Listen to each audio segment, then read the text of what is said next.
The road to success for Hawaii's most successful leaders is more than just the bottom line. It takes vision, passion, and compassion. We take an inside look at extraordinary founders and visionaries from humble beginnings who forged a path and transformed the way Hawaii does business. Join us as we meet inspiring CEOs on Founders and Visionaries next. Founders and Visionaries is brought to you by Hawaii Business Magazine.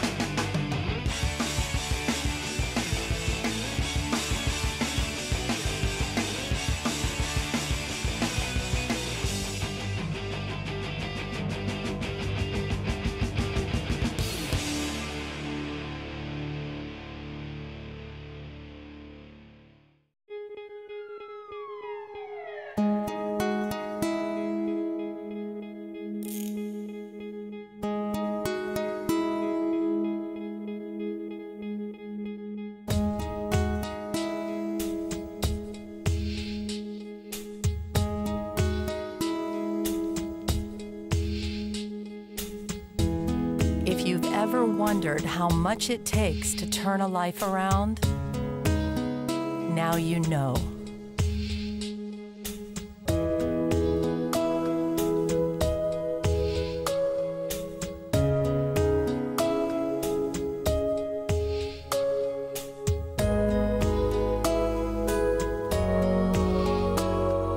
With more local families turning to Aloha United Way, we're turning to you. This year, please give. This segment of Founders and Visionaries is brought to you by 15 Craigside. Well, this property is absolutely spectacular. Thank you. Tell me a little bit about 15 Craigside and all it has to offer. Well, Craigside historically was the home of the Davies family in the 1880s. It became the home of Iolani School in the 20s. And at the end, in the early 60s, Iolani moved down to Alawai, and the United Church of Christ Hawaii Conference bought the property, and it became the home of the conference. They moved to the Casey Family Foundation in 2006, 2005, and at that point in time, we decided, trying to discern what to do with the property. And after a lot of work with the conference and with the churches within the conference and what we should do with the property, they came to us because our roots are with Arcadia, United Church of Christ, and said we'd like retirement housing, moderate income within the building is where we have a full continuum of care and a great place to be in your senior years. We have a skilled nursing or nursing facility on our second floor. We have skylighted swimming pool, multi-purpose room, and exercise areas, and we have a shuttle that takes you all over town. Go holo holo. Yes. How did you get into this business, Emmett, as a career for you? In 1995, there was a need for some help and some leadership, and the board took a gamble on me, and I took a gamble on becoming a nursing home administrator, and that was 17 years ago, and we've never looked back. What gives you fulfillment in this position? What do you enjoy? Well, I enjoy every day, but at the end of the day, I'm able to take a look and see the little acts of kindness, the little acts of good things we've done, mixed in with some of the mistakes and some of the uh-ohs. But as I'm driving, there's a sense of contentment that says, you know, it doesn't get any better than this. And so thankful for the people we've met, the residents we work with. It's just a wonderful opportunity. What a blessing. I've had 2 careers in 40-plus years, and both of them I love very much. Let's talk about the whole aging of Hawaii and the need for senior care. What does that picture look like going forward? Well, it's a challenging picture. What the challenge for us is to prepare for that. Some will not be as fortunate, so the safety net must be there. But planning and looking at your ability to save up assets. Not everybody can move into a Craigside or an Arcadia. I think that as we talk more education, as we talk about it, it becomes real to us. The idea now is that we're preparing for that. Now, some of us may be lucky and not need a lot of help. Others, and we don't know who, may develop the Alzheimer's and the dementia, and that's going to cost more. How do we prepare for that, and how do our families, our kids, our grandchildren, understand and in effect help us prepare while we prepare them?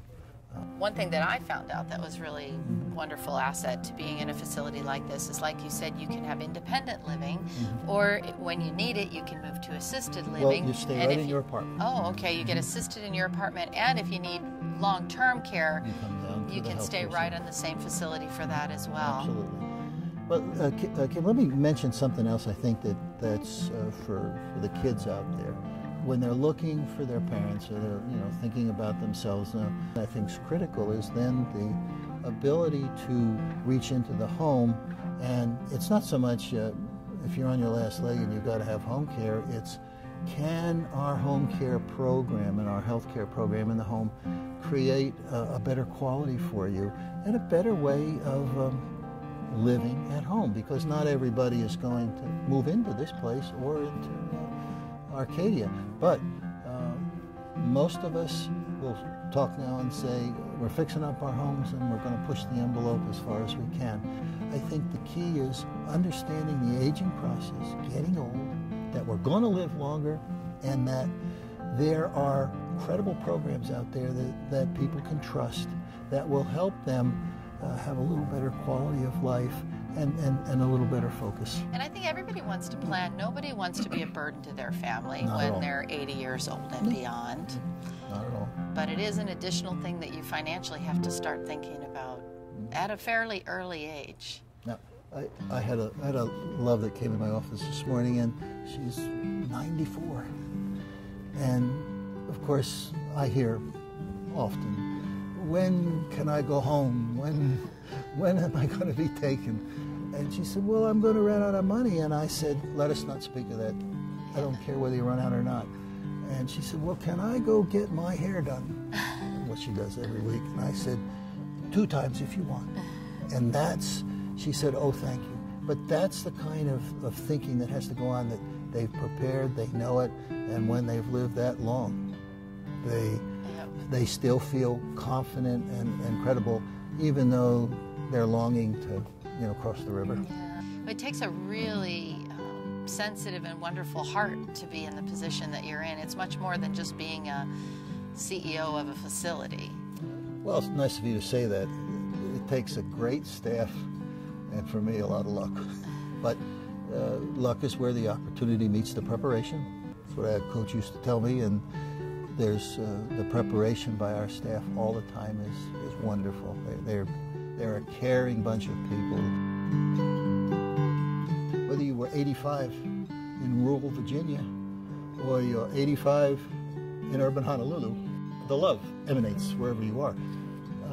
The needs, the care, maybe the background's a little different, but the sense and what we do is the same. So, getting older and aging gracefully and understanding what can be done to make the quality of life a bit better. It's kind of neat to see how the relationships develop. And one time I had commented the devotion of couples, because most have been married 50, 60 years, and that devotion is somewhat inspirational for family life and just for saying, there's something right about this. And then, of course, those that have lost spouses or lost family members, that's equally heartbreaking. Yeah. But they move on, and there's an embracing spirit that makes life worthwhile.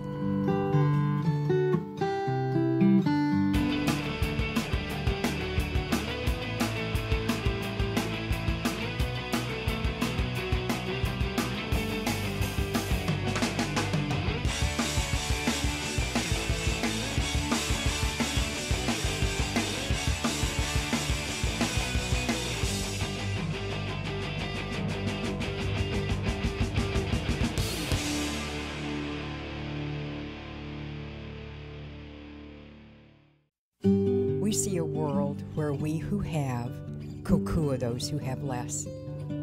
Imagine food that's healthy, food that does no harm to the environment.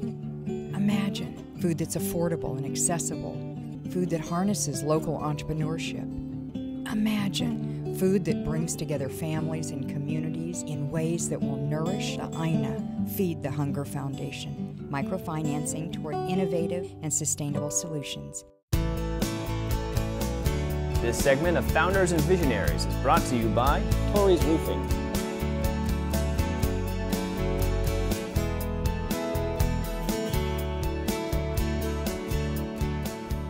Well, I can honestly say this is the first time I've ever done an interview on a rooftop, so this is a first for me. So tell me the history of Tory's Roofing, because you're the second generation to be running this company. My dad is the owner. He started it in 1972, and I grew up in roofing. That's pretty much all I know. When I was young and going through school, everyone was saying, yeah, I'm going to go to college, I'm going to be a doctor, I'm going to go to, get this degree. But I already knew what I wanted to do in life, and I wanted to be a roofer just like my dad. I opted to go to the School of Hard Knocks. It started when I was around 10 years old. I got on the roof and, kind of experienced what it is to be on the roof and to do roofing. Yeah. Where do you see Tory's Roofing going from here? The next 10 to 15 years is going to be pretty interesting. You can get PV panels, hot water, solar. They got even roofing systems that has PV panels that is integrated in the roofing system. So you can generate power on your roof. So photovoltaic panels that'll actually be a roof as well, huh? Yes. It's not just solar people doing it now. You're gonna start seeing more roofers doing it, because who's better to do PV panels on the roof than a roofing contractor? Because we know how to do the penetrations, how to make it watertight. That makes sense. Yeah. Because there's actually a lot of coordination that needs to go on between the roofers and the people installing the solar, Yes. right? What would you say has been the biggest challenge for you in your position with the company? My biggest challenge was having the right employees, bringing them up, training them, and then when you get busy, not having enough men, and then when you get slow, you got to, the stress of, you don't want to lay them off. Yeah, so construction is up and down. The next biggest challenge is the technology of roofing products that you need to learn. You actually have to study and be trained and certified and take tests nowadays. Training is key to our survival and our success. When a business or a customer is out there looking at all the different roofing companies to have work done, what do you hope they'll get out of going with Tory's Roofing over another company? Well, what we strive for is not to be the largest company. It's to be the best at what we do. So making sure my customers are happy and satisfied, that is my passion. And even if that means we have to redo things, we'll do it, because we want to give a good product. And that's the most important thing to me. So tell me a little bit about this roof we're on. Okay, this is a standard metal roof. This is the primary waterproofing for this building. It's pretty old. It's starting to rust and corrode, and as you can see, someone painted a coating on it to prolong the life, but it's way beyond its life expectancy. So the owners called us to come in and give them a permanent solution. And what we're going to be doing is we're going to be laying down foam insulation in between the flutes and putting protection board over it, and then put a single ply roof on top of it, which will give them another 20 years of warranty, leak-free, and if it does leak, it's covered, material and labor, and it reflects the sun's heat. So it actually keeps the inside cooler. The AC is going to run more efficiently. And how is it that everyone in your family grew so interested in the business? Because it's not always that dad has a successful business that the kids want to carry on. Right. My dad is very passionate in what he does, and he actually would do roofing for free if he needed to. That's how much he loved roofing. So we saw that drive and passion in him, and we love him, and we just wanted to be around him, and that's how it started. What does your dad think about how you're doing so far? I think he tells me he's proud of me, but you know, I got so much more to learn, and I feel like I've always have to improve.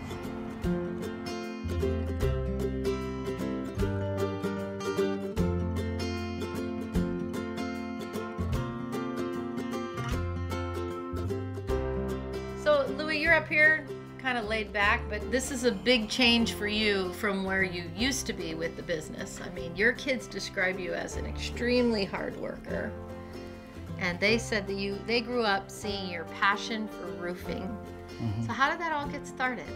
Growing up in a home where my dad told me I would not amount to much. He said that, because I wasn't very good in school, he said that you're going to end up a bum and a ditch digger when you grow up. And I thought that all throughout my whole life. I was thinking, wow, that don't sound too good, you know. And I said, if I'm going to be a bum or a ditch digger, I'm going to be the best bum or ditch digger they ever had, you know. So I knew life wasn't going to be easy. So when I graduated, I started roofing at 18. And right away, I decided that's just going to be my life. I have to work to support my wife and show the parents that I have a job.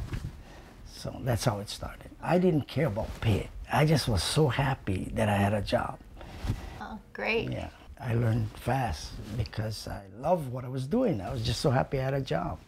I decided maybe I gotta do it myself. So I bought an old beat-up truck, and that started me off. And I went door to door. And before you know it, there was so much work that am I talking too much? No, you're doing great. Okay, well, not realizing what I was doing, the company started growing every year, and got more work, and before you knew it, I had 55 employees, 25 trucks. I was so busy working 7 days a week. About 1978, 79, you know, I decided that maybe I should sell the company and enjoy life. When my son Michael found out, and he told me, "What are you doing?" I said, "Well, I'm thinking of selling the company." He was upset. He was in the 10th grade. And I said, "Why? You want the company?" He goes, "Yeah, I want the company." So I said, "Oh, okay, I'll hang on until you're ready to take over." He didn't realize when he came in to take over, I was moving out. You know, I was going to leave, pass the baton. How are they doing, the kids, at Wonderful. running the company? They're doing fantastic. They took it to a different level, you know. What made you proud of the work that you did? What set Tory's Roofing apart from other companies? The pride I had in, you know, the job, just being able to have a job. I'm just so thankful. In fact, I want to thank all the customers that ever put their trust in me to give me their job. That means a lot to me. I really appreciate everyone that gave me the jobs that they gave to Tory's Roofing and made us a success. You know, I want to thank them.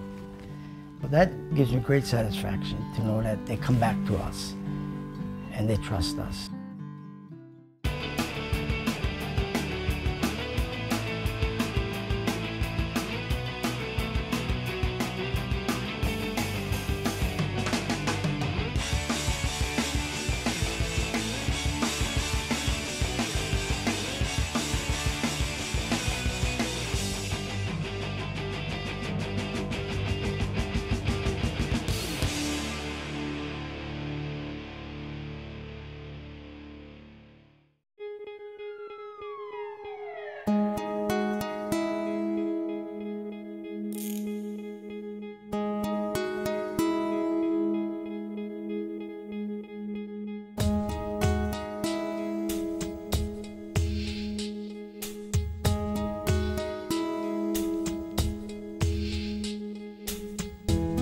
If you've ever wondered how much it takes to turn a life around, now you know.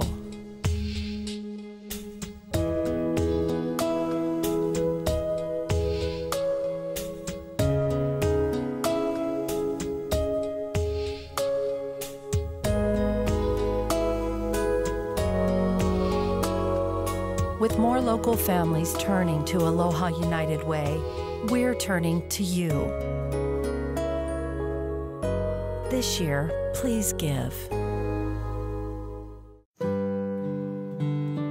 This segment of Founders and Visionaries is brought to you by Kalei Eggs.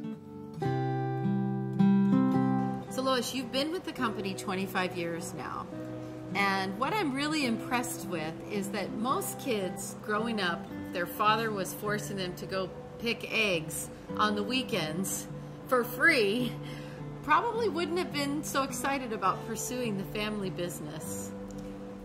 You know, we have so many fond memories of the farm, and for me it was like, I get to go to the farm today. It's fun, and I get to hang out with my dad because he's always been working 7 days a week, 365 days a year. So spending 2 days over the weekend, that was real good. You know, the smell of the farm that really is reminiscent of my childhood because there is a distinct odor, and my father always said, don't ever be ashamed of that smell because that's what brings food on the table. So somewhere in the back of your mind, you always knew. I think so. I think because of the love for this business. You know, if I had taken another path, I think I might not have been as satisfied or happy as I am now. And I value the fact that I'm continuing the business. I want to share with you in doing these interviews, almost without fail, the kids who have gone on successfully to run businesses after their parents, it started because as a child, they went to work with their parents because that's how they got to spend time with them, and it really instilled an incredible work ethic in them going forward. Exactly, yeah, because we never equated it to success. We just equated it to hard work and a lot of pride. Take me back in time for the history of Kalei and Associated and how you got to this point. Well, Associated Producers was originally started as an importer of Big Island eggs from a Big Island cooperative of small farmers. In 1975, the farms were starting to shut down. The next generation didn't want to continue. Those stockholders approached my family's farm and asked them to supply the eggs. So that's when we got involved in the ownership. Why have we seen such a diminishing of this industry in Hawaii? Oh, the cost of doing agriculture is horrendous. Every time we ship in the feed or the egg cartons or the corrugated boxes, even the strapping tape, every component is being charged a fuel surcharge or you're paying for that freight. I think if the consumer understands that, then they will be of the understanding of why we should support local. Because if we do have a shipping disruption, where are you going to get your fresh foods from? There is a very small window of food supply in the state. What's the difference in quality between buying a local egg and buying an egg that's been shipped over from the mainland? Well, freshness. My eggs get processed today and they're on the shelf tomorrow. I think if you're someone who values freshness, you can taste the difference. Buying local allows you to have answers to any kind of egg quality issues or handling. We're accountable. You know, if you buy a mainland egg, who do you call? If you have a problem or a concern about leaving your eggs out, or if the egg looks funny, who can you get an answer from? What's the difference between different grades of eggs? Grade A, grade B? Grade A eggs are actually required by the USDA to be placed only in retail stores for resale. Grade B eggs are the internal quality of the egg is the same as a grade A, but it's the shell quality. So the shell might be imperfect or it might be slightly softer. It's not cracked, and we market a lot of our B eggs to restaurants because they're just cracking it open rather than putting it in a carton and having it displayed as a resale item. So it's the thickness of the shell? Yes. Well, that's interesting. Yes. What is the shelf life of an egg? If your carton says Best Buy, that's a 45-day. So the date on the Best Buy is telling you that at that date, those eggs are 45 days old. After the 45th day, it turns into a B, which is the air cell gets a little larger. Like, you know, when you boil your eggs and there's that little dip, that's the air cell. Oh, I didn't realize. Use by is 30 days. What other things should consumers know when they're picking out a quality egg? They should look at the brand, be aware of what they're buying, and understand where the eggs are coming from. Because some eggs that are imported are coming as far away as from the Midwest. What about the difference between brown eggs and white eggs? Brown chicken, white chicken. Seasonally, I sell blue eggs here. We have a huge following. Without dye, the eggs just come out blue. Blue. Wow. Yeah, we like to hand pick, we hand feed, Well, I would imagine that would also allow for a more humane treatment of the animals, too. Yeah, we can see if a bird is not feeling well, or if the water cups are, empty or leaking. If the pipe is leaking, you can catch that right away. Try to be very, very clean. We do not put any steroids or antibiotics. We don't believe in that. We believe in go as pure as possible. So our birds drink the same water that you and I do. For many, many years, a lot of our really loyal customers have said that our eggs taste sweeter. I believe it's because my sister does do a special recipe of feed, and the sweetness comes from a lot of the corn that we put in our feed. But if you boil our eggs, I noticed that there is a little bit of hint of salt. And I think it's because we're surrounded by the salt water. So our boiled eggs taste really good. Well, you've just made me a lifelong customer because I can tell you I did recently read an article about some of the chemicals, steroids, and antibiotics that are injected on the mainland, and it scared me. What it is, it boils down to is how much money can they make with the highest level of production and the lowest cost factor.